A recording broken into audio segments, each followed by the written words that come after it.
Hey, what's up, everybody? Welcome to the next episode of Made to Win. And, man, I'm excited today because I've got some people on this podcast that mean a lot to me. There's going to be a lot of shenanigans today. That's a fun word. Yeah. It's a fun word, shenanigans. But I want to, first of all, we'll start at the end of the table and work our way around.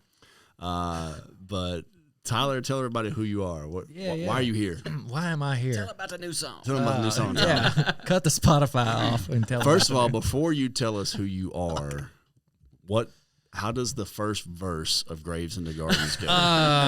We're not going to bring that up. Okay. However, you can go over somewhere to probably find out. Generation Church. Yeah, generationchurch.me / failed lyrics. Yeah. Failed lyrics.me. Maybe we should do that. generationchurch.me / worship fails. Yeah.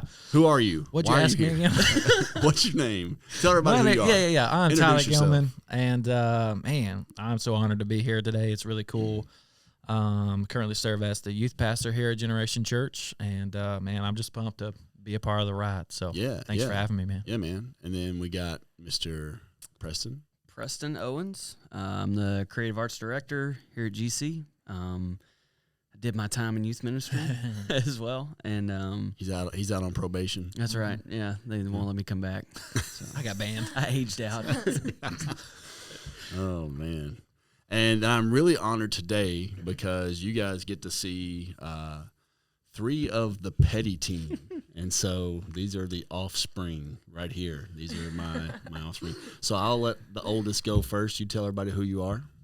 I'm Launa. I'm 15, and I'm About to be 16 in 9 days. And so I'm actually a student in the youth ministry here at our church. So yeah. Awesome. And then we got who? I'm Mya, and I'm 12. I'll be 13 in October, and I'm also a student in youth ministry. Okay. Awesome. All right. And then we got the one and only.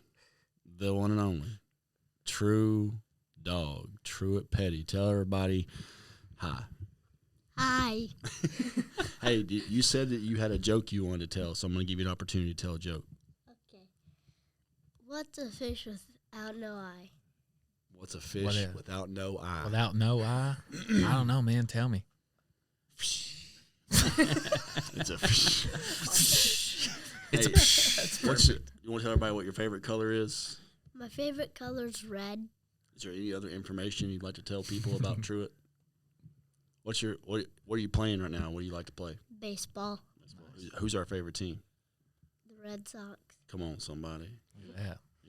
Who do we cheer for in football? Tennessee Titans. And then who else? Tennessee who? Tennessee Balls. Yeah. I thought for sure his favorite color would be volunteer orange.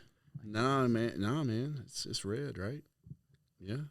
Hey, do you have a talent you want to display? Do you want to show everybody how you can beatbox? Mm-hmm. All right, here we go. Let's This go, is Truett. the first on the Made to Win podcast.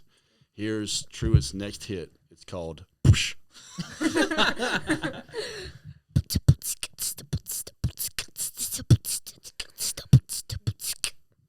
Let's give it up for Truett. That was good. That was good. Hey, thanks, buddy. I love you. Love you, Daddy. All right. That was Truett's really quick Cameo. on the Made to Win I'm out. podcast. I did my beatboxing. I'm out of If here. we had him on here the entire time, he would be a major distraction. So I had to give him his little 5 minutes of fame. That's awesome. But I am excited about today's episode. One of the reasons why I asked my daughters specifically to be on here, because one, I wanted to dive in and talk about. I'd love to get their perspective of growing up in a family that's been in ministry. I mean, they've basically grown up in ministry their entire lives. I was a student pastor when Launa was born, and then also when Mya was born. But when Mya was born, she was 2 when we started this church in 2012. And so that's really all she's known is Generation Church.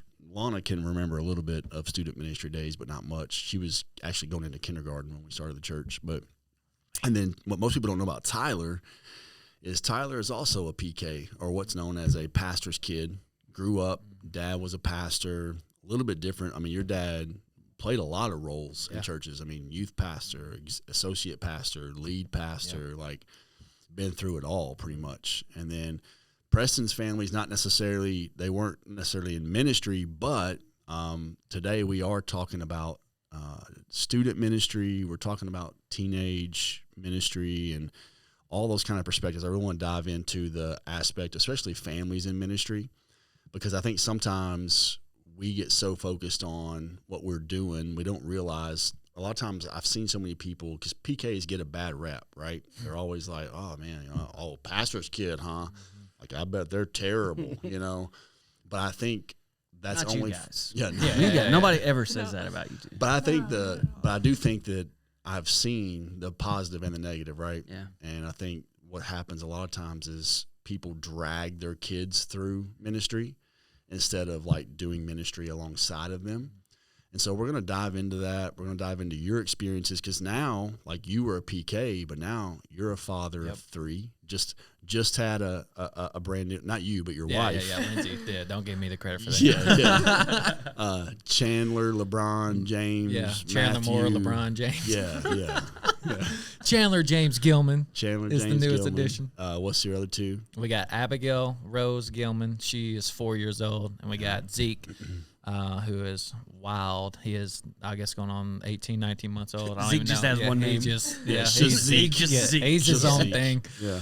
And then Well, Chandler. he's the artist formerly known as something, like he's got his own symbol. Yeah. I like that. And then we have Chandler.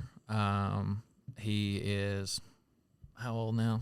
6 months, 7 6 months. Yeah. How old is 6 he? months? 6 months old. Oh, I was like, no, he 6 knows weeks. 6 weeks. This is Shoot, what am I I was doing, over man? here like, Golly, Lindsay's he is- ministry time, screen. right? Like, Lindsay's 6 off screen writing up separation papers as we speak. he is okay. I 6 mean- weeks old. Yeah. And so this really plays good into the grief. earlier conversation about graves in the garden. Yeah. Yes. You Months, get it. He can't remember lyrics or how old his kids are. Yeah. Too many, man. Yeah. But yeah, 4. So that's really no Well, excuse. and so you're how old now? I just turned 29. 29. So give people context as well. Tyler was 18 and just graduating high school when we started Generation Church 10 years ago. Yeah. So you're talking about a span of like growing up in ministry, then you graduate high school, find your wife in church, married. Now you're in ministry full time and trying to figure out like how to be a dad, husband, and all those good things. And so Preston's story is a little more traumatic. You can remember stuff. Yeah. Well, walk us through just a little bit of your, you and Kelly's brief history, story. Yeah. College, kids, all those kind of things. Yeah, I mean, we started dating senior year of high school. I just graduated high school. The next year after she graduated, we both moved to Southern Indiana, went to college there at Oakland City University. I studied religious studies. She studied psychology. Second year of college, we got married. And so our last 2 years of school, we were married. Our first year of school, we were actually dorm parents or whatever. So we've always kind of joked like we've never, ever lived alone because we got married and immediately we were living in an apartment in a dorm with 60 college-age girls. So it was like, wow, that'll prepare you for kids for sure. Yeah. So then we'd been married about a year and had our first daughter, Molly Grace Owens, since we're doing middle names. Oh, yeah. And then just 18 months later, we had Parker Eli Owens, and he's my only boy. And then a little over 2 years later, we had Lainey Kate. And then 15 months later, we had Hallie Mae. We call her Hurricane Hallie. It's kind of... If any of you guys are doing math, they apparently don't like being alone. Right. Yeah. And so they just thought, hey, we got to hurry up and have another kid. Yeah. And so we had 4 and 5 years. Wow. So Molly was about a month shy of 5 years old when Hallie was born. So, yeah, they're all, like right now, they're, see if I can get this right. Come on now. 10, 8, 6, and 5, and Hallie's going to start school in the fall. So Nice. we've been paying for childcare and diapers and all that stuff. Like, we have, like, Guinness World Records on that stuff, like, consecutive years. Well, I think, like, 2 kids in diapers, 3 different occasions. Like, and we were in ministry. So like, yeah, we, as soon as we got out of college, and had Molly, you know, she was born in January, and then I took my first, which I was serving quote unquote part-time in ministry at that point. I was a cable guy. I know you enjoy that. Cable guy. And I was doing cable, and just really it was like, hey, we have to figure out how we're going to provide for a family kind of thing. And while I was finishing school, Kelly was finishing school, she took like 21 hours her last semester just to get done.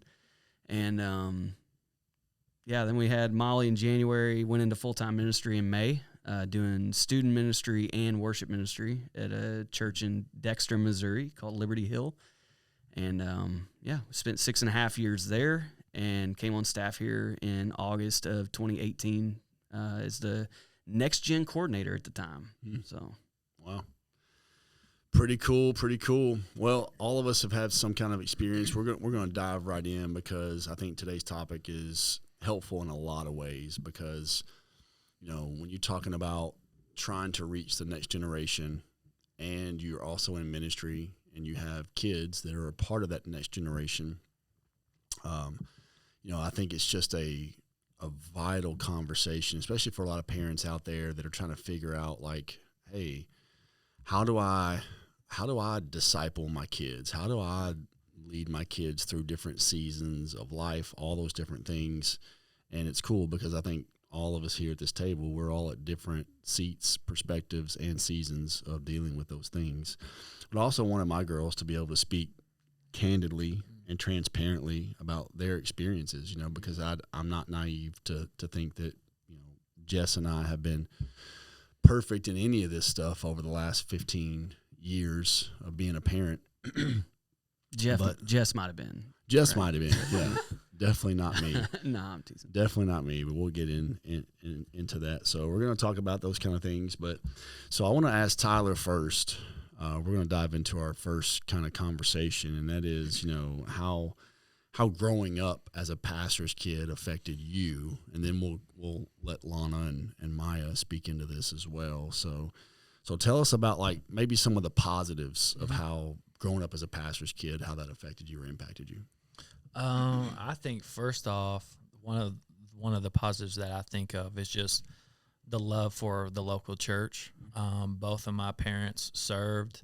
Like you said, my dad was youth pastor, associate pastor, lead pastor, and I saw the love that they had for the local church, and that bled over to me, whether, serving at whatever capacity. And then all the way down to, even after my dad transitioned out of full-time ministry, him still serving the local church, not in full-time ministry, that heart behind serving. That was one that stuck out to me, and to the community. We were a part of several different churches when I grew up, but each church, it's kind of funny. When my dad transitioned out of one church to the next, I told my parents, I think I was like 4 years old, yeah, I'm not going, because of the community I had built at that church. I'm not going there. Yeah, y'all can just drop me off here or whatever. And that's so crazy that I said that. I'm surprised my mom didn't smack me. But it was cool because one thing, like my parents were always there to hear me out. At the end of the day, no, they didn't drop me off or whatever, but they always were there to like hear my feelings, and hopefully some of that can roll over into me parenting, because it was cool. Even my transition from, I was 18 in high school, still underneath my parents, even me stepping out to come here kind of on my own. They were fully supportive and like, hey, yeah, you need to go do that. So there's a few positives. Well, I think it was cool too. Like you said, like your dad stepped out of full-time paid ministry. But what I've seen a lot of times out of pastors who kind of like leave the full-time ministry is like they just go to church. But like I think it's such a powerful testimony that your dad and your mom chose to come here and serve under a leadership. And man, he is a high capacity volunteer that still gets to pastor people. He's just not the lead communicator or lead pastor. And so for me, that speaks volumes about the heart of your parents. I mean, your mom's a principal at elementary school that all three of my kids have grown up in and are growing up in. And so it's incredible that they don't just see ministry as something they get paid to do at a church, right, but they do it full time in their lives. So it's pretty powerful.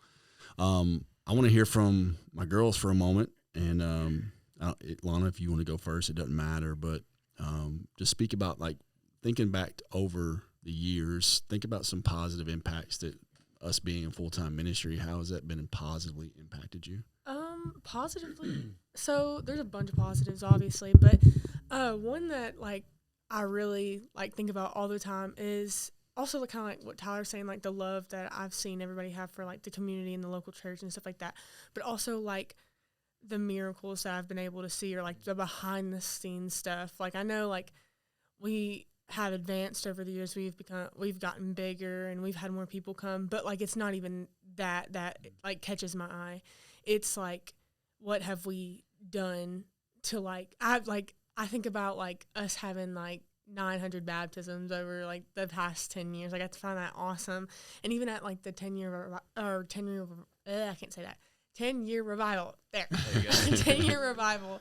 Like, seeing all those people come and, like, congratulate us, and, like, not even congratulate us, like, join in on those, like, seeing the miracle. Because, like, I feel like I see that a lot. Like, and I serve on our creative ministry as well. So, like, you serving kids too, right? And kids, yeah. So, like, our social media and our kids ministry. So, like, I see, like, those kids growing up. Like, I grow up with those kids, and now I'm seeing those 5th grade girls and boys coming to youth, and it's just like, oh my gosh, you're not supposed to be here.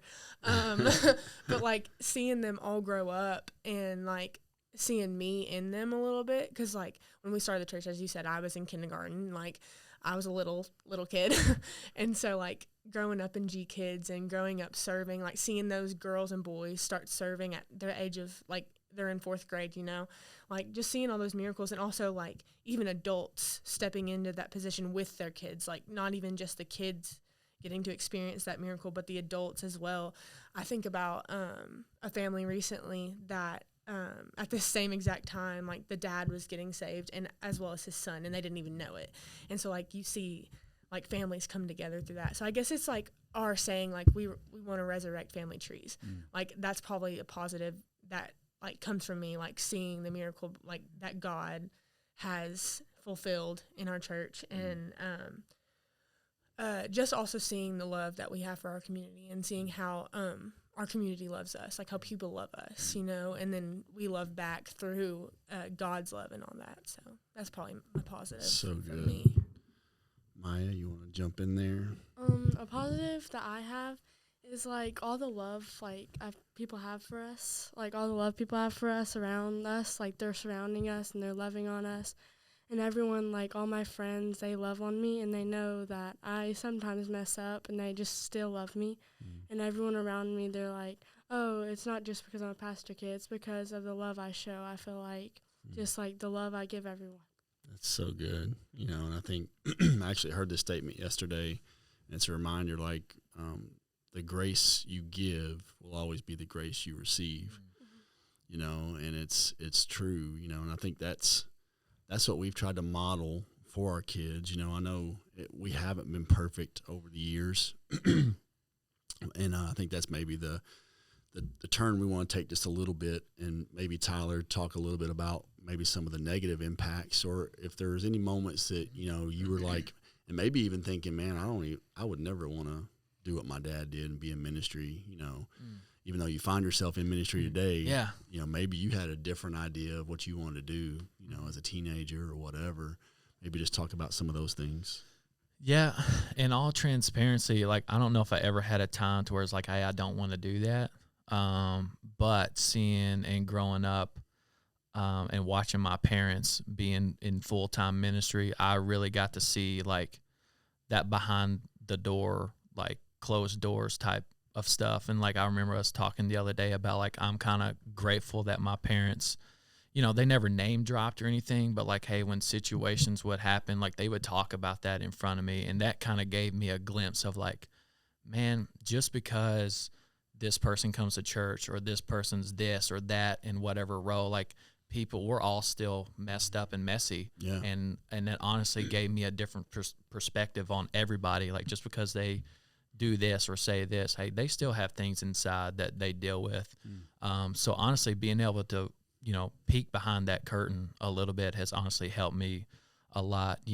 I've seen my dad just, get a phone call and just have to go. And like mom would, hey, your dad just has to go. If someone passed away, it could be 2 or 3 o'clock in the morning, and my dad would just get up and go. Yeah. And I wouldn't find out, in the morning or whatever, if he's not there. Times where he's had friends and loved ones pass away, and he just got up and walked out. I remember one time in particular, just walked out the front door and didn't tell me and mom anything. Yeah. After he just got a phone call about one of his friends passing away, and it's like, man, and then just being able to watch my dad and my mom be pastors, but also be real, deal with real emotion.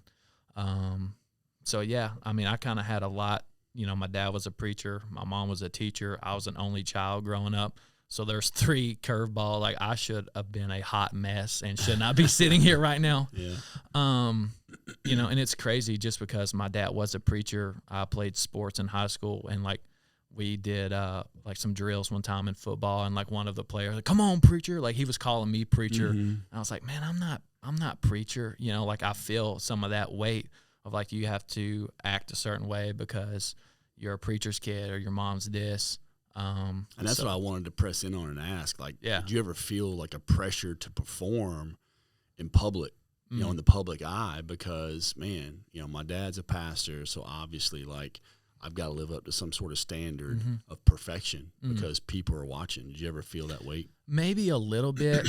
I always wanted to respect my parents, and like, I knew as a kid, like, whatever I do, not only does it reflect me as a person, but like, hey, I don't want to disrespect my parents. And I made mistakes. I was not perfect in high school. I made bad decisions. But at the same time, it's like, hey, if my mom, would that embarrass my parents if I got caught doing this or whatever? And I probably thought a little bit differently than like a typical high schooler. But I think sometimes PKs you get told, oh, you wouldn't do that, you're a pastor's kid, or you wouldn't go to this, you're a pastor. And then what do you mean I won't go to that? Yeah, I'm going to go to that.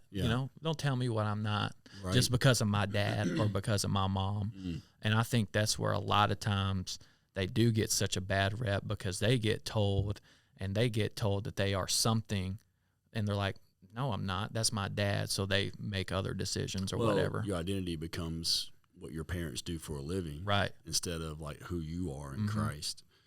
And so I think that's what I'd like to hear from you two. Like, what is some of that pressure like, and what's some of the negative impacts that you guys have felt over the years of being a pastor's kid? I guess like it's always that like answer or question that somebody like has for you. They're just like, when they realize you're a pastor's kid. It's kind of funny, actually. Like, I remember just like a few weeks ago, and I'm a sophomore in high school. Like, people know me. Like, I know people. And so it's funny, like, I also, like, serve at my school as an FCA officer. And so one time I was sitting there, and someone apparently realized, like, oh, my dad is Preston Petty. The guy that is the preacher is the pastor at Generation Church. And they were like, it's always that answer. You're a pastor's kid? Yeah. It's like, then your heart just drops, because you're just like, is that good? Yeah, what does that mean? What does that mean? Like, are you like surprised? You just formed an idea. Yeah, you just formed an idea. Does that mean like, oh my gosh, am I not like being a light in my school? Am I not like acting like Christ is in me, Or it's that, oh, well, maybe they're like, oh my gosh, no wonder like she portrays that light. No wonder she's so kind to everybody. Like, that's the what you want, not the other one. Right. You don't want people to assume like, oh, is that what a pastor's kid is? Oh, it makes sense now. She's a pastor's kid. It makes sense now. Yeah, I've had that response. Like, people goes, oh, you're a pastor's kid. Or like I've actually been called in like the hallway. Like, people don't actually know my name. They'll be like, hey, PK, and just walk by, and I'm just like, oh, hey, Yeah. But like, there's no shame in that. Like, I've never like been like, oh, I hate being a pastor's kid. Like, I love being here at the church. Like, y'all even gave us like options. Like, hey, like when we did Saturday night experiences and stuff like that. Like, hey, if you want to stay home, like I did for a few weeks just because school was crazy and hard times. They come and go. And then like I remember getting so down because I'm like, oh my gosh, I miss it so much. And so like there's no shame in that, but like there's always gonna be that one person, oh, you're a pastor's kid, you know? And like also like that pressure aspect, like performing, like you were saying, like sometimes you feel like even sometimes at church I feel like I'm perform differently than I do like at school or something like that.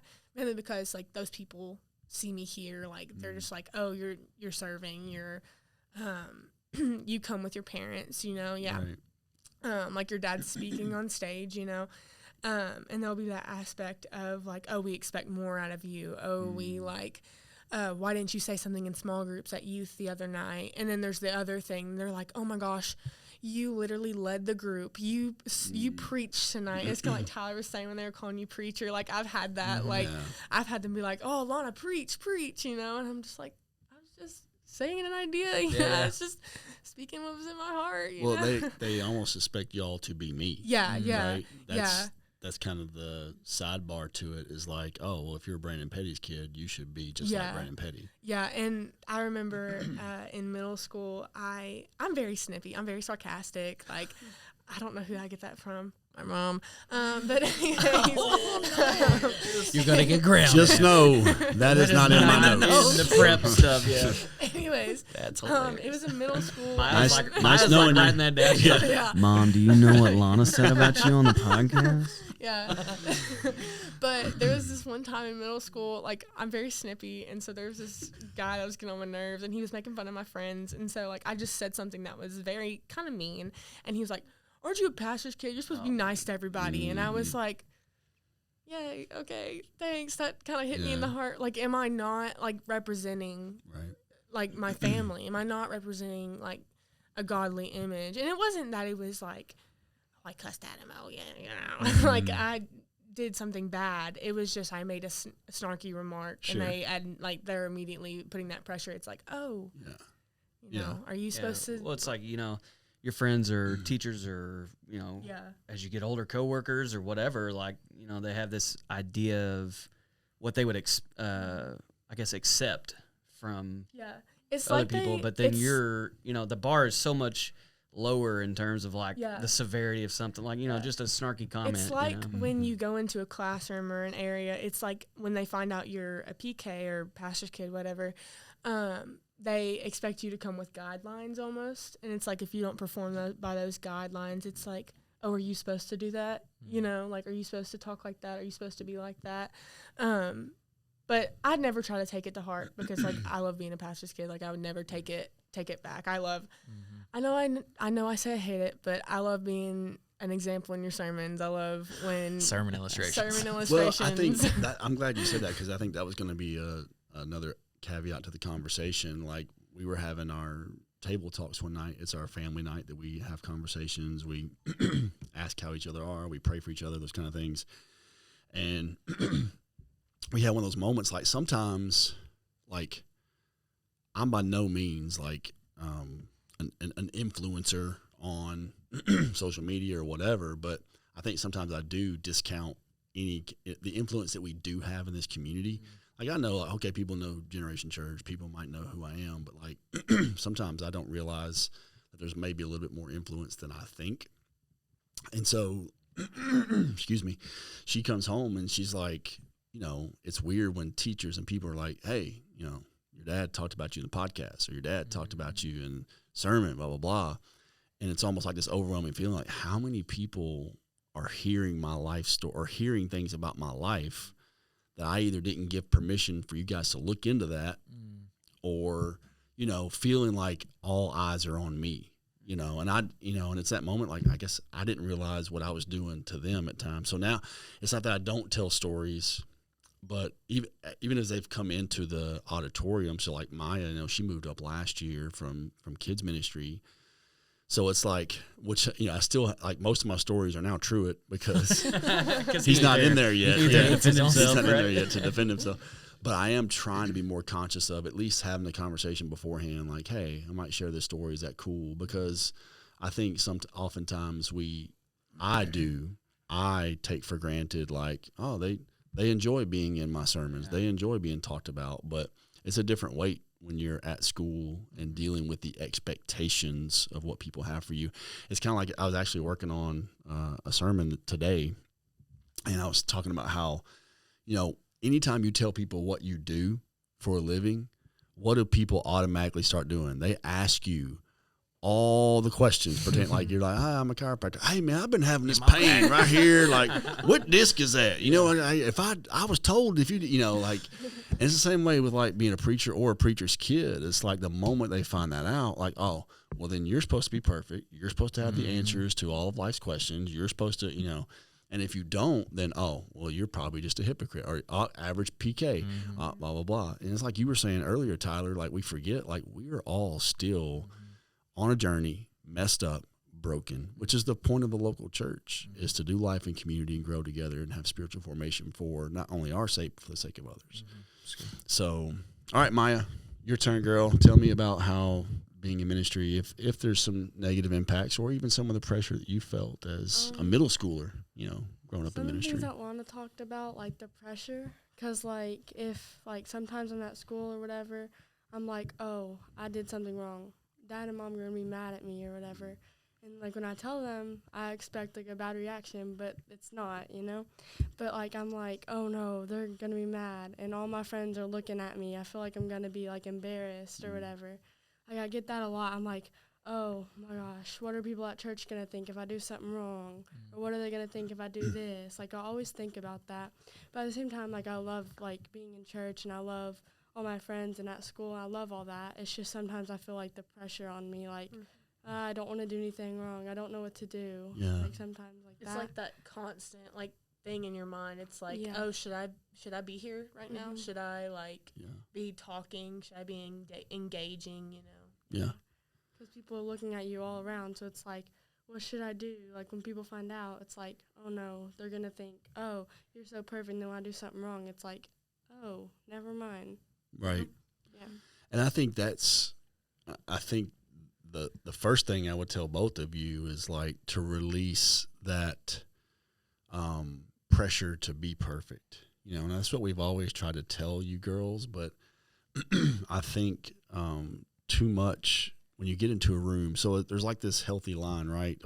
You hear people say, don't worry about what other people think, right? Especially as teenagers, it's don't worry about what other people think. But the negative side to go into the extreme of that is you also have to understand, it's also okay to be coachable and teachable. That when people point out things or say things, you have to put it in context. So is this person trying to help me? So sometimes people make remarks and they're not really trying to help you. They're trying to throw darts at you. But anytime people judge others or throw darts, 9 times out of 10, it's so they can feel better about their own mistakes. And so if I can put that in context and go, okay, they're throwing darts, I know how to protect myself from the darts. But there are also those people, it's hey, your parents have taught you better than that. That then I go, okay, they care about my soul. They care about my well-being, and they're trying to coach and teach me.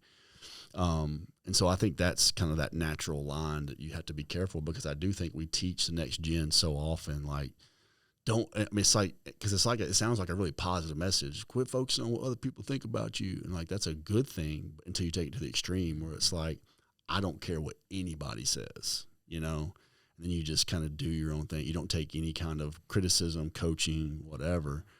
And that's what being pastored is all about. Yeah, and I think that's an overcorrection sometimes pastors in ministry will make, because they either fall in one of two extremes, right?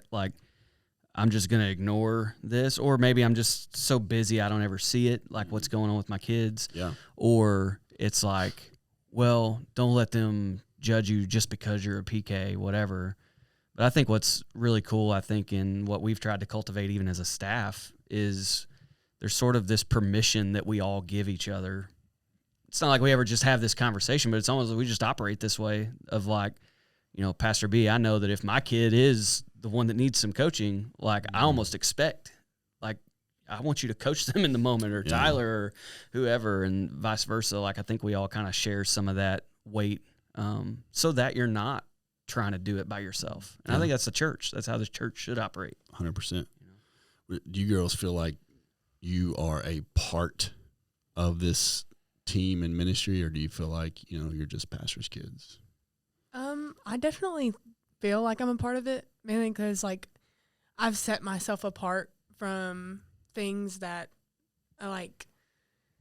I'm trying to word this right. So, like, I haven't been like, oh, I'm here just because my parents are. Like, I'm taking it like I'm a part of this. Like, I'm here for a reason. I'm meant to be here. Like, I'm going, like, it's kind of like the serving aspect. Like, it's not like I have to do this. It's like I want to do this. Yeah. Like, I want to engage, and I want to see these miracles and these works that God's doing through our ministry. And I've definitely seen that.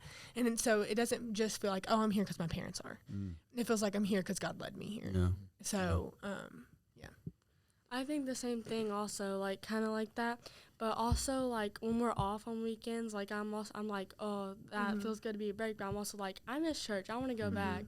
Like, it's not that I'm forced to be there. I just want to be there because it's encouraging and it helps me learn more. Yeah. And I just love hearing Dad preach, and I love serving kids and seeing all the kids learn about Jesus and all that. And, like, the influence that it makes on people. And it's not even that, too. Like, not even, like, it's like you just miss the community, and it makes your day better. Yeah. Like, it makes your week better. Like, even just listening into the sermon, or just, like, even you learn so much back in G-Kids, like, honestly. Yeah. Like, those kids teach you so much about life and just, like, how you should be as a person. Because it's like, oh, I'm an example right now, And also, like, just missing out in the community and the encouragement, like you were saying, Mya, like, it makes your week and your day and your whole month better. Like, you can miss 1 week out of a month, and you could be like, oh my gosh, like, I don't know if I can go through the week, Yeah. I think that is the one thing that Jess and I have always kind of gauged success by, is how much our kids love. So, like, they always make us feel convicted for taking a Sunday off, because it's like, I mean, even Truett does it now, but it's cool. Like, I've watched all my kids at a young age, and they've all been the same exact way. They've always been like, why are we going to church today? Are we going to our church today? Like, if we go to another church, it's like, okay, that was cool and all, but when we go back to our church, like, last year was our first time ever taking an extended sabbatical. And so we were gone for 8 weeks. And, I mean, the kids, they were ready to go back after week 2, It's like, so for Jess and I, that always made our hearts feel like, okay, we're not just forcing them to do something. We want them to feel a part, and that's kind of been our goal. It's hard at times, but that's always been our goal anyways. And so it kind of makes my heart feel good to know that you guys say that and believe that you are a part of it, because you are, And I think the whole family and ministry dynamic is funny anyways, because I think we put it's funny because shout out to my boy Sweb. He has an awesome podcast, by the way, Thinkless. He'll be a future guest on the podcast in the coming weeks. But he talked about cliches that need to die, or sayings that need to die, And I hate the saying, how do you balance family and ministry? Because I think we have this idea that somehow ministry is something that we do, and then family is something we do. We compartmentalize our lives instead of saying, because here's what I believe with all my heart. I don't care if you're a realtor out there, if you work at a factory, if, you're in construction, everyone's in full-time ministry. Yes. There's paid ministry. There's being paid by the church to do ministry, and then there's just full-time ministry. And so because we live such compartmentalized lives, the weight is, I'm doing all this stuff for Jesus and the church, but then I need to find time to do stuff with my family. The approach we've always taken is like, whatever we do for the church, our kids are involved. They get to be a part of it. We get, like, there's stuff that they don't even remember, but as they grow up, and they're going to be able to look back and go like this summer, I get to go preach for my friend Carl Nichols down in Atlanta. Well, I'm doing ministry. I'm traveling. I'm going away to preach somewhere, but they're going to get to spend the weekend at a friend's house, get to enjoy some hospitality and honor, and get to be a part of a family weekend. We're going to go catch a Braves game. But those are ways that we've said, how do we include them in what we're doing? And they get to also be a part of the ministry side of it, but also just live life, And I think, there's this mythical thing that, I have to spend an equal amount of time doing this as I do this, and that's how I balance life. Nothing's ever going to feel balanced, especially as you jump into new seasons of life. Like there's part of like you guys, and I know you're out of it now, but you're in it heavy, where it's like, man, things will be easier when they get out of diapers, right? No, they'll just be different. And then, now they're just pooping all over the walls. Things will be different when they stop drawing on the walls. Like, yeah. And no, then just be in college. But then they turn teenagers, and I think that was the encouragement I was giving Tyler this week at being a student pastor, not having teenagers, is like, bro, don't project what you think parents should do or shouldn't do, because until you have a teenager of your own, you really start gut checking. I've always told people, you don't really know your theology until you're trying to teach it to your kids. Because now you're realizing, man, eternity's in the balance for them too. And hopefully your spouse and your kids are the most important people in your life. And so if my own theology only goes to the chairs in the auditorium, but not to the kids in my house, then I don't really have a theology. I have a job. And that job takes precedent to ministry. And so the ministry is like what we're doing here, having conversations, really just pressing each other, in the form of community, in the form of these questions and conversations and love and serving and all those things. Ministry is not just a Sunday morning occupation, right? I like when I first came on staff, I think that's one of the first things that I picked up from you, because I had basically only ever seen ministry modeled in the way that you were just saying, like there's this and me, and then there's my family, and like, don't touch this, I have to protect this. I have to keep this away from this so that it doesn't ruin them. And it's like you said early on, I remember when we first came on staff here, was, you shouldn't seek to balance family and ministry. You should seek to integrate family and ministry. Yeah. And it's like, doing those things together. Exactly. Like, I love that. I think it was just a couple months ago, my fourth grader was the G Kids Volunteer of the Month. Like, that makes me so proud, because it's the same stuff I see you two talking about, that it's not, I'm not just here because, they're not just here because I'm here. Like, they really are finding their own purpose and finding their own love for this place and the mission of God through the church and God's people, the church. Like, it's an awesome thing to get to see that. Well, it's so when we say family time, it's funny. This is how we know, like, that we put everything in the department of doing. Ministry is what you do. Yeah. Your job is what you do. Family time is what you do. Yeah. Family time, like, we've tried to take the motto of, like, family time is being. Yeah. You're a human being, not a human doing. So if we're here at church half a day, guess what? We're having, that's some of our family time. Yeah. We're worshiping, serving, giving, doing all those things together. It's good. Like the 11:45 every Sunday, I know both my girls are going to be in there. We're worshiping together. I'm standing in the chair in front of them, worshiping with my girls, breaking the word open with my girls. I know at the 8:15, my wife is going to be on that front row. I'm breaking word with my wife. I'm worshiping with my wife. And so anytime you talk about family time, what does it always revolve around? Well, what are we going to do? And that's something I always try to even temper the expectations of my kids. Like, we don't have to do anything. We're together. We're sharing a meal. We're sharing a story. We're watching a movie, playing a game, doing whatever. And so I always tell people, build boundaries, not departments. And so we tend to build departments, like, don't touch this. But I need to build boundaries. I need to build boundaries. And so some of those boundaries may include, I think the knock that happens in ministry is sometimes the kids only hear about the ugly side. The thing that we've always tried to do is share the wins above the ugly stuff. When you can hear that, like when you hear Launa saying, like, I look back and I see this story and that story and this miracle and that thing, like, you can see that. Well, unfortunately for most people, the success in ministry is only shared by you personally. You share it on social media. You talk about it amongst your pastor friends like you're really awesome, and your kids don't even hear it. But which still goes back to that whole doing thing. You know, does. it's like I got to find my validation in ministry by what all my buddies think online or whatever. Well, and the thing that I've noticed that even as in 10 years, I mean, my girls have made friends with people, had people come in and out of their lives of people who have left the church, but they've never once talked a negative word. And I think it's because Jess and I have always made sure that we don't talk about those things in a negative light in front of our kids, because that can be really easy to do. I think sometimes, you're just talking in the kitchen before you know it. Your kids are listening to every word you're saying about that person in the church or about that person in your ministry, that person volunteering, and they start having a different slant or negative light toward that person. And even if you can separate, the emotion of that moment or whatever, like kids can't.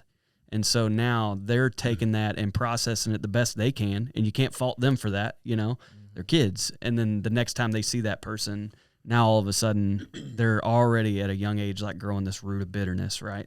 Yeah. It's just and I believe that if you choose to get married and have kids, because I mean this is a whole other podcast, but it's like even Paul said, "Hey, I would rather you guys be like me and remain single, because then you can just focus on giving your entire life to serving the Lord." Yeah.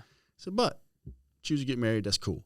But just know, now your concerns and affairs are all getting tangled up, because now, and basically what he's saying is like, this is a huge priority, but it also needs to be submitted to the service to the Lord, right?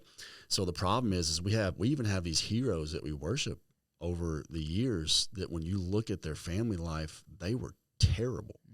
So take A.W. Tozer. So many people quote A.W. Tozer all the time. I mean, one of the dead legends that everybody reads his books. He had the famous book, The Pursuit of God. And so many people said, man, that book transformed my life. But A.W. Tozer basically neglected his family, ended up getting divorced. And his wife made this comment and said, if A.W. Tozer is God's man, he finally gave me my man, when she was remarried. And it's like, wow. And then you hear stories, like even Billy Graham, who I respect highly, and I think later on in his years he corrected this, but there's stories of Billy Graham coming home from being gone on such long road trips of doing evangelism. And there was a story he writes in his memoirs where he's driving up to his house, and he tells his traveling friend, he's like, is that the neighbor's kid playing in our yard? It was his own daughter. Oh, wow. He'd been gone so long, like he didn't even recognize his own daughter in the yard. You have all these kind of stories, and there's quotes of people saying that, like, the old school mindset was, if you take care of God's church, God will take care of your family. And I believe the opposite is true. I believe if you take care of your family, God will take care of his church. That's good. And I think that's, being a family in ministry, that should be every believer in Christ. You're a family in ministry. What we do is ministry. If we're playing soccer, I'm always trying to teach my kids, like, that's ministry. How you treat your teammates, how you treat your coach and honor your coach and respect your coach, show up on time, do the things he's asking you to do. All of those are a part of, like, being a believer in Christ, because we are supposed to be set apart from the rest of the world. And I think when you do that, like, you start gaining trust of your friends, because what's crazy is, like, I remember thinking back, like, some of those guys who would call me a PK or whatever, treat me different. It wasn't bad or anything, but, like, they're the same people who came when they were, like, having a situation going on. Oh, Tyler, he can pray for me. He goes to church. His dad's a preacher. I'm going to go talk to him. And it's like, those are the moments for me that I look back. It's like, you know what? This is really cool. It can be hard, but it's like I was there and I got to walk through a couple of things with my friends throughout high school, just because, hey, my dad was a pastor. I guess that means you can pray with people. I don't know. But it's really neat and cool, because they start trusting you. Yeah, for sure. I think, the thing, talking what we were talking about earlier about showing our kids and our family the positive things, like, I'm huge on gratitude, and sometimes our kids don't even see the benefits of when you serve God and serve others so well. Like I was thinking the other day at the men's group that we have, I had a guy in the group that him and his teenage son gifted my son a bow, like for archery. And I'm like, who does that? Just recently I had a guy in the church who gifted me an AR-15. Like he built it just for me. I've been gifted 2 guns. That's a whole nother episode. You're sitting there like, guns, I knew it. The gun show. Yeah, the gun. Welcome to the gun show. I have parents in Christ, Pastor Allen and Benita Fike, who like our kids maybe even don't even realize, like, man, we are gifted a second home to go and swim in a pool anytime we want and hang out and are invited and welcome there. We've been given a key, right? We have people who will host us when we go. We've had families in Arkansas and Atlanta give us a place to stay for a week for a free vacation to come and hang out. I've been gifted trips to Montana. I've been gifted sabbaticals. Like, these are all the things that God rewards a family who's faithful in serving, generosity, gratitude. Like, those are the things that I want my kids to see in ministry, that, man, there's a lot of great positives, and it should drown out the negatives. It should drown out the times. There are, like, I'm a very, like, on Saturday nights, like, man, I try to get in the bed early because I've got to be focused. I got to get rest, be ready to preach 3 times on a Sunday. Used to, it was 5 times on a weekend. There were times we sacrificed Saturday nights. There were all these different times, but I hope that what we need to teach our kids is that God's blessings far outweigh anything we could ever, quote unquote, sacrifice. Because what we do is not a sacrifice. It's not. I just don't see it that way. Because of what Christ did on the cross, there's nothing we could ever do to repay that anyways, right? And I think that's what we fail to really show our kids sometimes, is like, man, what we get to do is a privilege. It's an honor. Have you guys ever felt that? Have you felt like it's a privilege? Has it ever felt like an obligation or a weight to you guys? I definitely don't feel like it's been a weight or like I definitely see it as a privilege, definitely, because, like, I get to be here pretty much every day. Like, I get to see all of my church family. Like, my kids would rather play at the office than honestly, we probably would. Like, I remember times, like, after school, like, all of us being like, are we going to the office today? Are we going to church? Like, it's just cool. They didn't say that at the annex, though. No. Yeah. No. Can you get me out of here? When we were at the annex, we were like, are we about to leave? Like, honestly. Are we going to the annex? Are we going to the annex? Yes. Like, the fear factor. Could you drop me off? Could you drop me off at home? Yes. But I definitely feel it's like it's a privilege, because then you get so many more opportunities to, like, be in a community that loves you and that you can love on. And you definitely, it's more of that, like, you see more of God's work as a behind-the-scenes character, you know, like, he's the main character in the movie, but I'm just, like, I'm the behind-the-scenes character that just, like, I bring heaven down to earth. I try that. I try to be the light, his light on the earth. So it's definitely a privilege. I don't think it's ever felt like a weight. Yeah. Like, I don't think I've ever felt like put the name weight on being a PK or being here ever. So I love being here. It just fills with me like with joy just to be here. Like, it's so fun to be here because we get to hang out with our church family, and I get to see Dad lead me in a way, and all my friends just start leading after me, and Launa lead me, and Tyler and Preston, everyone, I just get to see them lead, and it is a privilege. I like it. It's really fun to be. Well, it's cool. I didn't share this with you guys because it was late last night. We were still meeting, but I got a text from somebody in the church, and they were like, man, your daughters were awesome tonight. And because last night was the move-up night for 5th graders to the student ministry, and just said, man, they were so good at, like, integrating those new students, leading the way in worship, taking notes. And so, you know, I think sometimes you girls don't even realize, like, you know, if you're feeling the weight to be perfect, I don't want you to feel that weight, but I also want you to know, man, your influence is being felt. Yeah. And I think about my kids, you know, my oldest is 10, you're almost 16, and now your oldest is 4. Mm-hmm.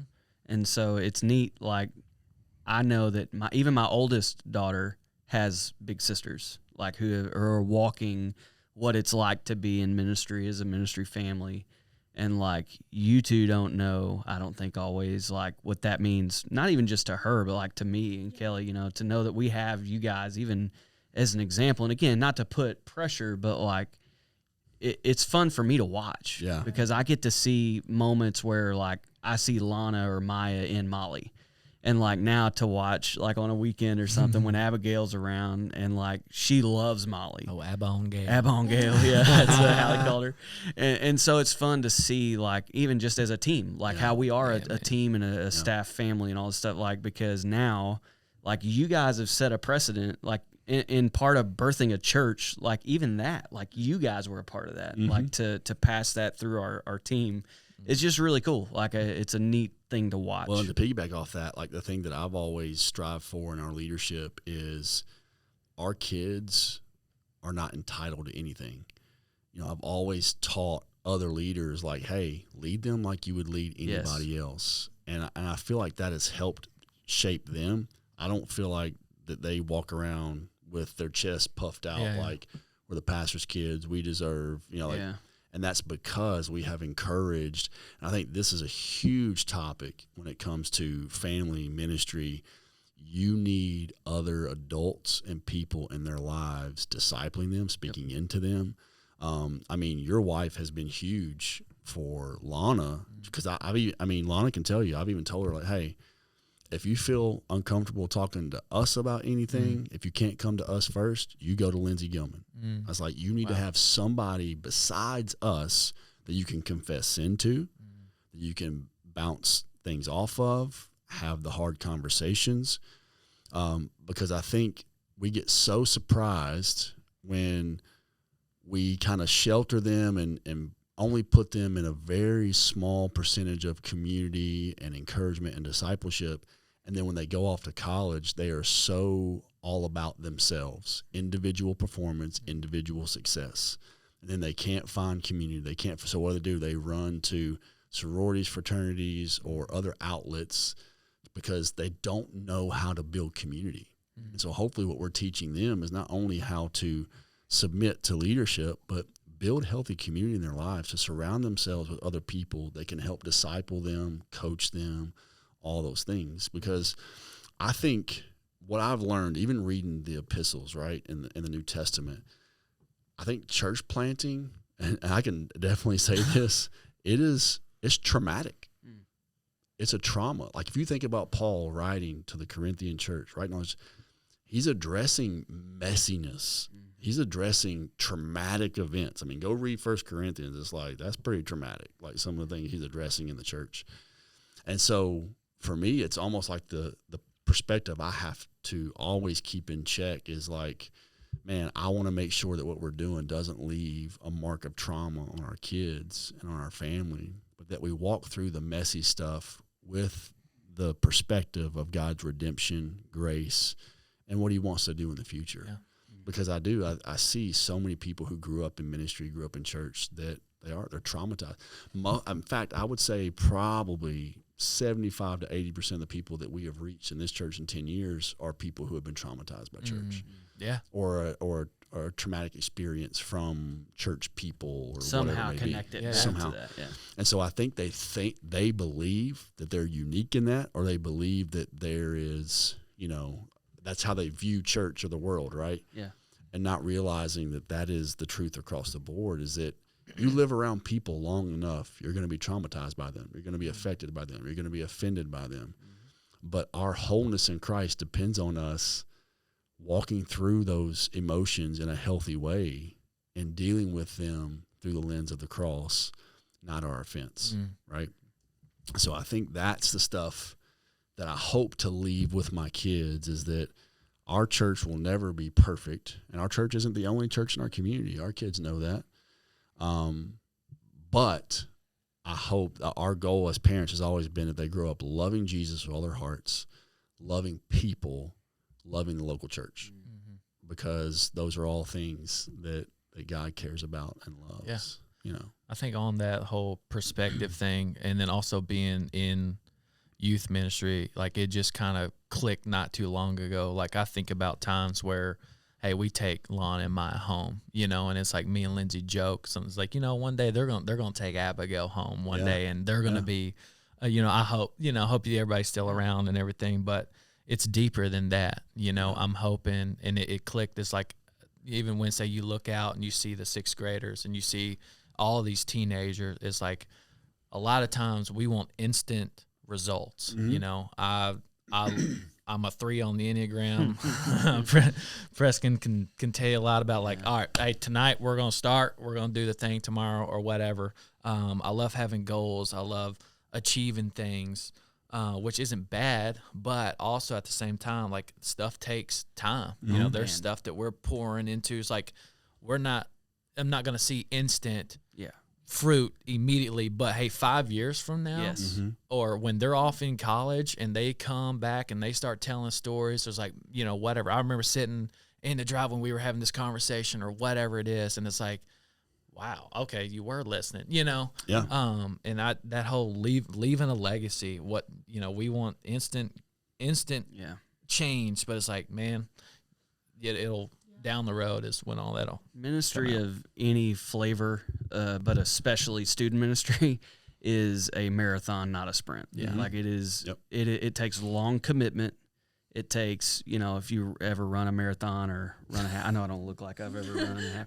I mean, Tyler, I guess, is the exception to this. He ran a half marathon and ran once. Couch to half marathon. Couch to half marathon in 6 days. Survived. Yeah, I'm here, here he is. Here he says he's a 3, so he had to accomplish it, right? I signed up, so I had to do it. Mo probably had sushi train right after. That was the night before. I had a carb up. There you go. Carb up. But, if you ever train for anything like that, and you're training for the Murph right now, right? Like it doesn't begin with the result, right? Like you have to, okay, race day is this day. That means I need to plan back 12 to 14 to 16 weeks and lay out how I'm going to get from start to finish. And I think a lot of times in ministry, like you mentioned, student ministry, like, I just want this now. Like, man, a lot of times we just want to start at the result, and we don't necessarily always think about, like, okay, I need to plan backward. I need to start there and go back 12, 14, 16 weeks, whatever, and then figure that out. Like, what's that path look like of how I'm going to take a student, from where they are to where God wants them to be.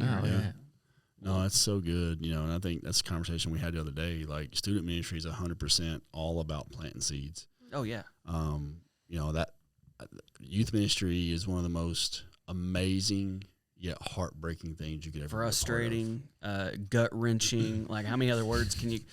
But at the same time, like you're saying, like it's beautiful. Like, because you're walking these young believers who maybe they have zero church experience. They have zero parents in the home that like even care anything at all about God, the Bible, Jesus, any of that. And you're trying to walk them down this path. And that's just the Christians. Yeah.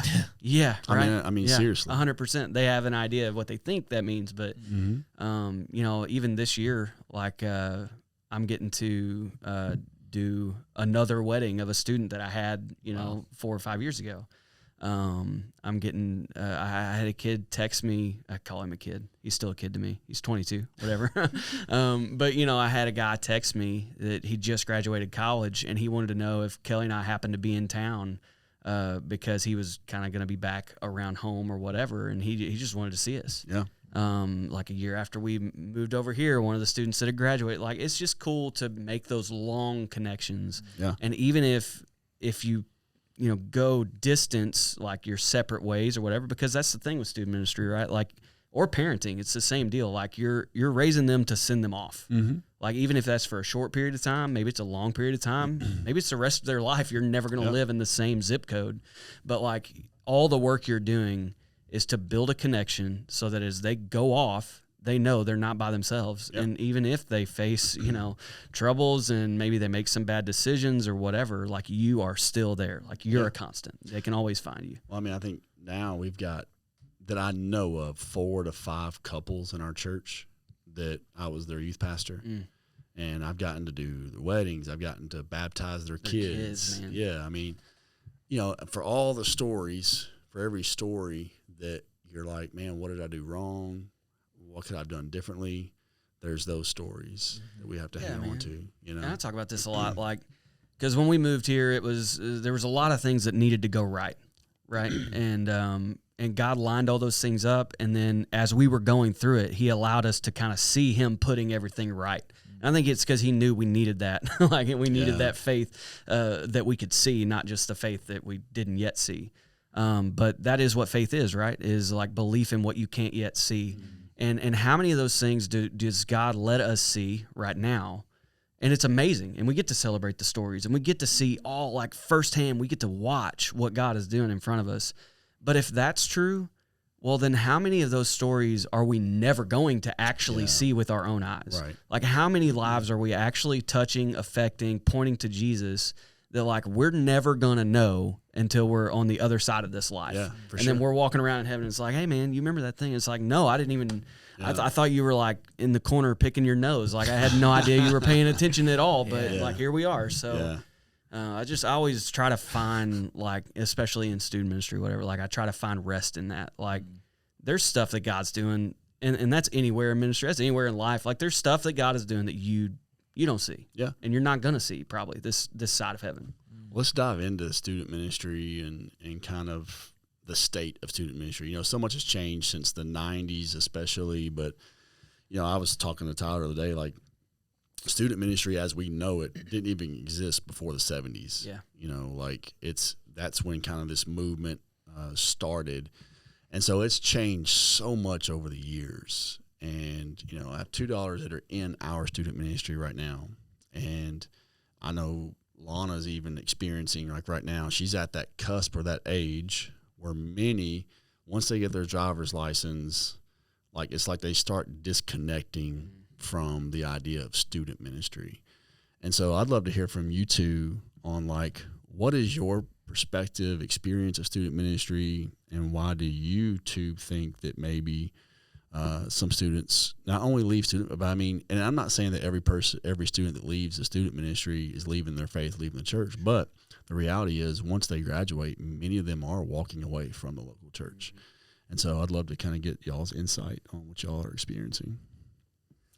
Okay, so I would probably think, so it's kind of like you were saying, like when they get their driver's license and everything, but also I think it's like once you have that privilege to not necessarily get away, but like freedom, yeah. When you get that like bite of freedom, it's like, oh, I don't have to do whatever my parents are doing, or like I can get away from this, or I can go do what I want, and then they start clinging to those things instead of clinging to what their parents had set up through their life for them. Like understanding that what their parents had like shown them and what their parents had led them through, like, is what made them who they are today. And so they kind of, they're like, oh, but I don't want to be what my parents want me to be. I don't want to be like exactly what they tell me to be. Like, say let's say like, oh, my parents want me to be a doctor. Well, then I'm going to go do whatever I want, like it's kind of like the expectation thing. They're like, oh, I'm going to do exactly the opposite of what my parents want me to do because like, I want to be my own person. I'm my own person now. I have my driver's license. I'm going to college. I'm out of college. I'm getting my own apartment, stuff like that.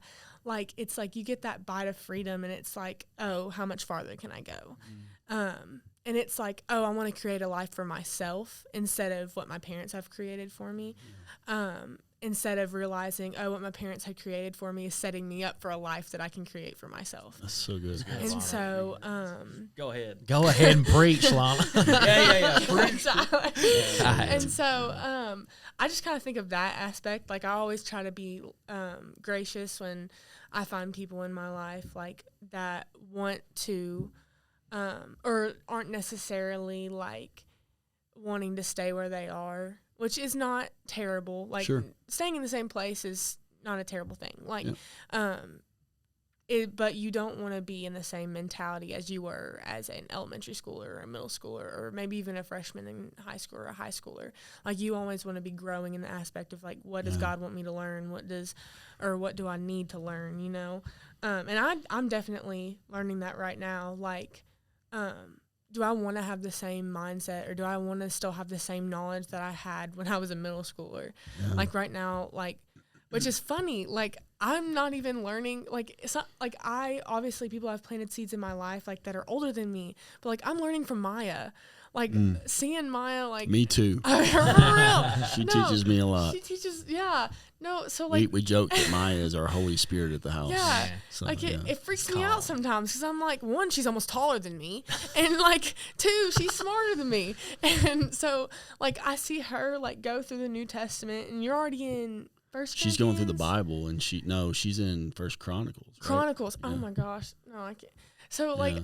Even like seeing her last summer when we started Table Talks and doing our sabbatical, like she started going through the Bible, and so like she's influenced me. Like, oh, I want to learn more that way. I want to read more books. Like she's been reading like my Sadie Robertson books that I didn't even finish in middle school. Like she's fulfilling who I wanted to be as a middle schooler that I didn't see myself. Like I wasn't like, oh, I can do that, you know. I didn't see that perspective of like, oh my gosh, I can do that. Like I'm learning from her, not even from like older students, like stuff like that. And I hope I can be that person, like to someone older than me. Like I hope I can be that person to even people younger than me or like adults. Like I wish I can be that person that they're like, oh my gosh, that helped me so much. Like I want to be the person people can come to. But it's not with the whole thing with people wanting to go off. It's like they don't realize, like I feel like some people don't realize the seeds that were planted in their life and how those were important. They just want to get away from it all. Yeah. Because I could see a lot of my, like not necessarily my friends, but like people that I've had in my life that you said, even people that have left the church and stuff like that. Like I could see a bit of that, taking a card in it or taking a play in it that could be a reason or an effect or a cause. Yeah.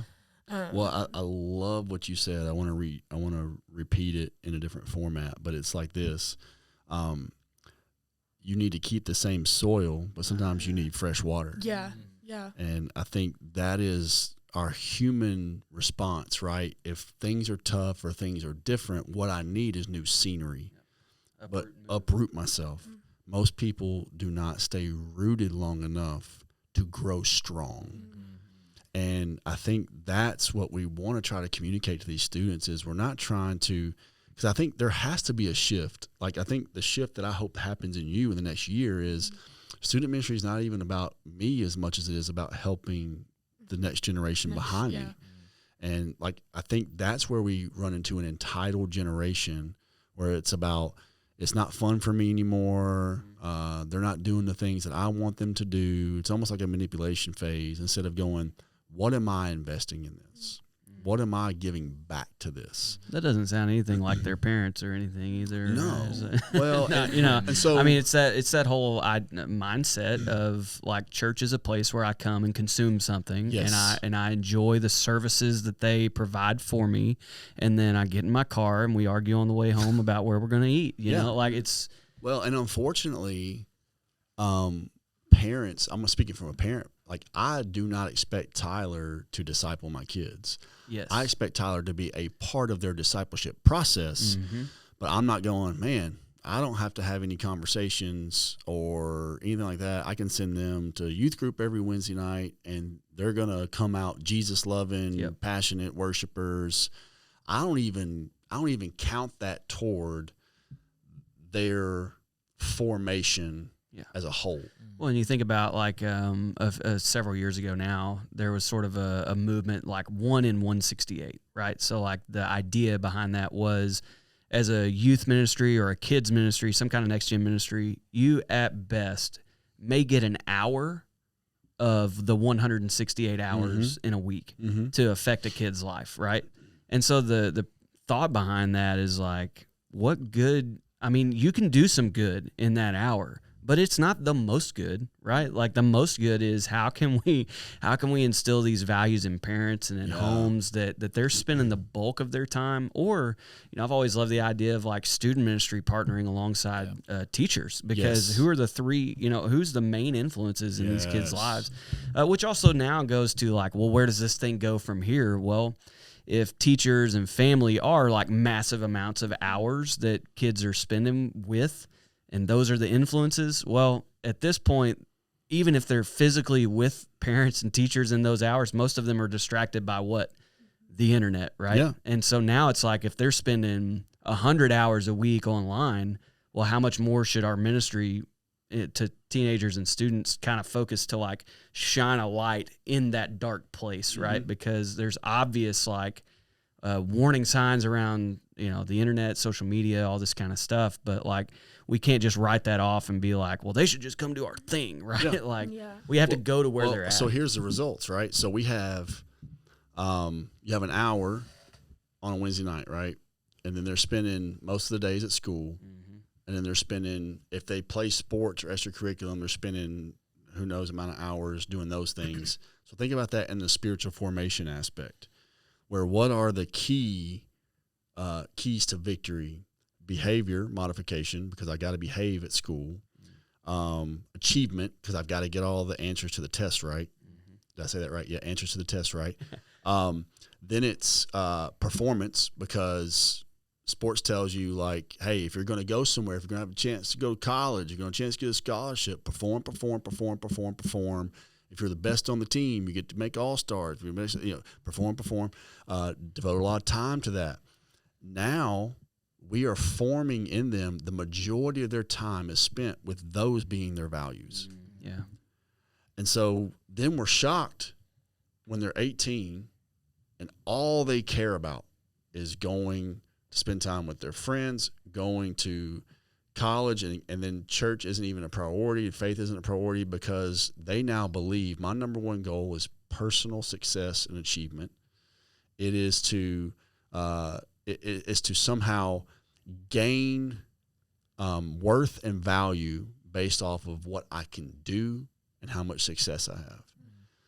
And then we're like, and then what do? We blame the youth group. Well, something's wrong with student ministry nowadays. Yeah. Something's wrong with, and I try to tell people like, man, it's the home is where the spiritual formation is going to happen. Yeah. You as a parent, you are the primary disciple maker of your kid. Yes. Like you just are. Like, and that doesn't matter what kind of disciples you're making. You are the primary disciple maker. You may be making really bad disciples of Jesus. Yeah. But that's still because you are the primary disciple maker, or you may be making them great disciples of some of the things you're talking about, whether it's their teams or their academics or whatever. Like as a parent, as you go, as you lead them, they will go. Yeah. And even unintentionally doing any of that stuff is leading them somewhere. Yeah. Right. So, and even introducing them to, so John Tyson talks about peer attachment. So part of the deal too, and this is something that it's a passion of mine, and I hope that my girls would agree, but is trying to engage with them on an emotional, intelligent level. Not shy away from the hard, awkward conversation. Like, Mya, how many awkward conversations have we had in 6th grade this year? A lot. Yeah. And I can even see it on Maya's face. Like, there's almost this level of, I don't know if I should be talking about this with you. And I wonder how many kids go, there ain't no chance in whatever that I'm talking about this to my mom and dad. And what we've tried to, I think I love what you said earlier about, like, I come to them thinking they're going to be mad, and then they're not. And so what happens is at this age, we send them to school, travel ball, and we allow everybody else to try to attach emotionally, and because dads especially get really, really awkward at this age, especially with young women, where it's like, okay, I got to quit hugging on them so much. I got to quit kissing on them so much. I got to quit, it's not about the emotional thing. It's like, let's get out in the yard and do this, The problem with that is like, I love what they said about peer attachment, because we actually call it a phase in teenage life where they come home, all they want to do is look at their phone. They don't want to engage with you emotionally. They talk back and they ignore you. They want to go to their room, not have conversations. And what do? We say, they're just being teenagers. Yeah. But we don't say that about any other relationship in our lives. Like, think if Lindsay came home, Tyler, and she didn't say a word to you. She just stayed on her phone the whole time. Or she went in the bedroom, slammed the door, and you walked in there like, hey, get out. What are you doing? Right? And then huffing and puffing, you would go, something is really messed up here in our relationship.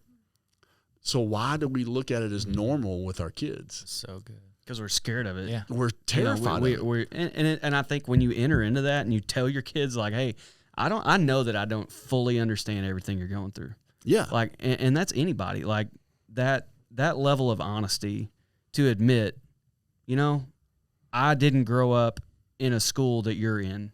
Like, it was different for me. Yeah. And so I really do want to understand, what was your day like? Yeah. Like what happened? What did somebody say to you? How did your friends act today? Like, and if you'll just admit, I don't know, man, the doors you open when you just admit that to a kid is just huge. And so, when they have that like, we are designed in such a way, when we emotionally attach to somebody, anybody outside that bubble then becomes the enemy. And you spend your entire time trying to separate from those people. And so the thing that we've always told our kids is like, man, our number one goal, like when you leave our house, is not only to be somebody who serves the Lord, serves others, but that you'd want to come back and spend time with us. Yeah. I think this is one of the many ways that God has designed life to preach the gospel, right? Like, what is this act of a parent saying, like, I may be here positionally, higher than you as a parent, but I'm going to lower myself to come down to wherever you're at, to jump right in, feet first, to wherever you're at, to understand you, and then to help show you the way forward. Like, is that not exactly the gospel? Yeah. That God, though he was here, Jesus lowered himself, Philippians, right? Like, and not seeking equality with God, something to be grasped, but instead he lowered himself and became in the form of a servant as a human to walk our life out with us. And so when we do that as parents, we are literally, in everything that we're doing, we are preaching the gospel. Yeah. So Mya, what would you hope that your expectation of coming to student ministry, what do you want out of student ministry when you come to youth? I want to see life change in, like, the community, and I want to see, like, people leaning on to me, and, like, even though I mess up, like, telling me, oh, it's okay, you just forget about it, and just, you're not perfect, it's fine. And I want to see people, like, leaning on each other, like, not just me, but, like, me leaning on other people and encouraging other people.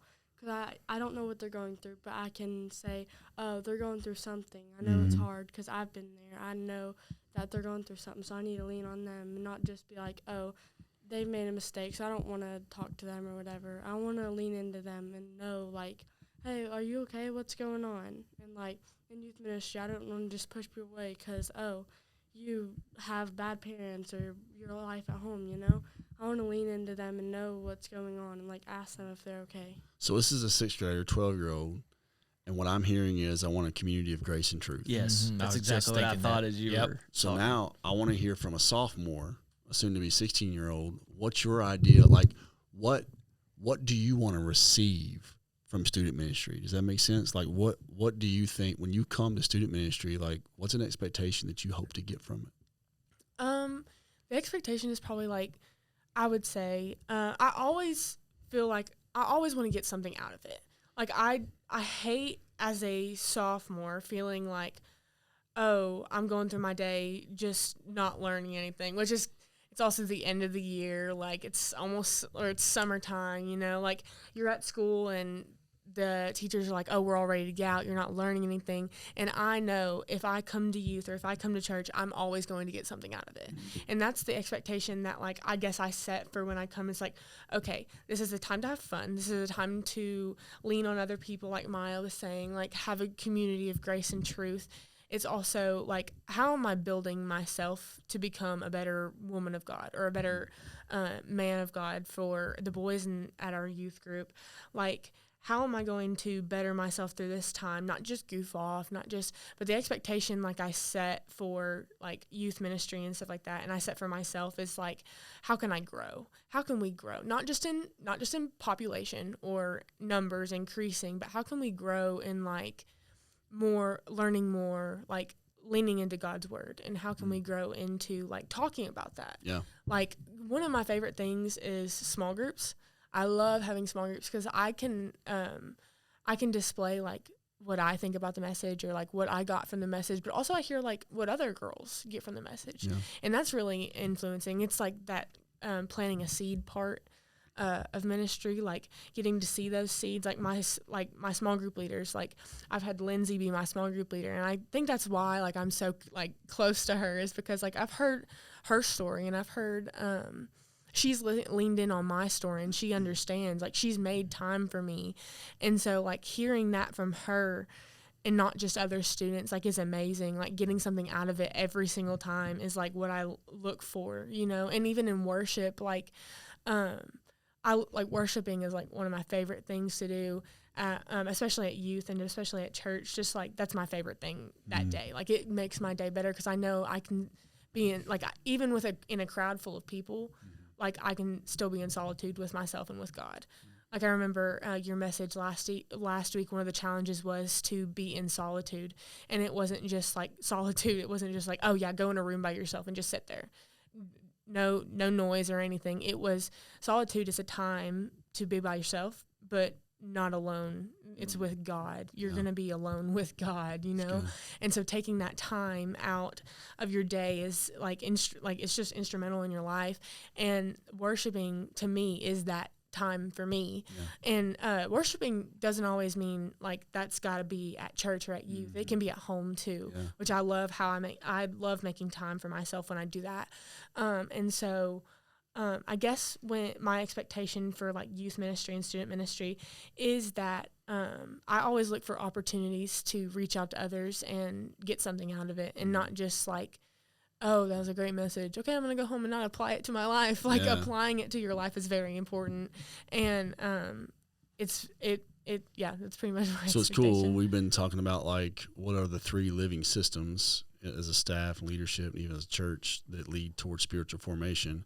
And they just mentioned all 3 without like speaking it in name. But, you know, you have reflective lifestyle, which is the spiritual disciplines, and personal obedience, which is like getting something from the Word of God and figuring out, okay, where does my life fall short of that, and community of grace and truth. I think sometimes we think the students somehow need to be reached differently with the gospel. The gospel is the same power with children. I mean, it's weird. Like, why is student ministry such an awkward, weird stage for the church? Not just in life in general. We know it's an awkward stage, but it's like, the kids, gospel, students, gospel, pizza, gospel, and there's nothing wrong with those things, but like we think like they're a doorway, you know. Yeah, this is the thing, and then adult. But I think we are honestly trying to sanitize the gospel in an unsanitary world, and I think this should be the place. It's amazing because the kids are exposed to so much of the world at a younger age. I mean, it's happening rapidly. Yes. And we're still trying to treat them with white gloves as if, how are we going to talk about this? There's 6th graders in here. Well, let me tell you something. Just from having a 6th grader, they are having the conversations already, and they're not gospel-centered. When I got out of college and I got my first role in full-time ministry, I had gone through college. I was 16 when I felt like God was calling me to ministry, and like the whole time I had never thought, youth ministry. You know, like youth ministry was a big deal for me, like very impactful in my own life and my own story, but I still just never really saw that as like my place to land and serve the church until I got out of school and I discovered some research that it was a book called You Lost Me, David Kinnaman, and they're talking about how 7 of 10 who were my age at that time, right, had grown up in the church, gone to student ministry, all this stuff, had at the time they turned from somewhere between 18 and 29, 7 out of 10 walked away from the church. And as I read that, I like really reflected back, and I got to think about, man, who were 10 of the people I went to church with? Yeah. And I'm like, oh yeah, I can name them. I can name the 7. I can see their faces that walked away, right? And that began to like really affect me and like why I wanted to really dive into student ministry, because like my goal at that point became like, I'm gonna do everything I can, everything God will allow me to do to flip that number at worst, flip that number upside down. Yeah, even as a student, like I feel like that. Like like obviously I'm not like the youth pastor, youth coordinator, but like being a student in youth ministry like that, I see that being a goal. Like I don't want my friends to walk away, or I don't want people to walk away from a youth or a group of people that are very detrimental to their walk with God without knowing I don't want them to walk away being like, oh, I didn't feel welcome or no, like that's one thing about like the 5th grade move up. Like that was one thing I loved was last night is I got to see those little girls and little boys like move up, and it was like, well, I can help them like connect, like it's like that 7 out of 10. Like I want all 10 to be here, Yeah, and I think when I kind of discovered that or whatever, like you find out that the biggest reason that those who were surveyed in this study, whatever, said that they walked away from the church was because the church was not willing to enter into a conversation about their difficult questions. Yes. And so from then on, like every year I would even do a series where I'm like, hey, you submit your questions and we're going to spend a month answering your questions. Like the messages are not necessarily going to be sermons, but it's going to be like, here's your question. Here's the best I can do to help at least start a conversation, like, about finding an answer to those things. And I think it goes back to what you said, man. I think at times we're scared because of our own lack of like perfect knowledge, right? And it's back to the parenting thing. Like when we will talk to a student and let them ask their questions and then say, you know what? I don't know. But let's go find the answer together. Yeah. That's just massive impact. I think, and we're running out of time, so we want to close today. But in closing, I want to say this. I think when it comes to the future of Next Gen ministry, I cannot stress to everybody listening today how vital that it is not about youth programming. Yeah. That there's not a program in the church that can ever be done or that hasn't been done that will change the trajectory of students' faith. It is discipleship in the home. And we are seeing more shallow or non-existent faith with students because their parents have a shallow or non-existent faith. And they blame the church. They want to, tell the church what they're doing wrong but it starts at home.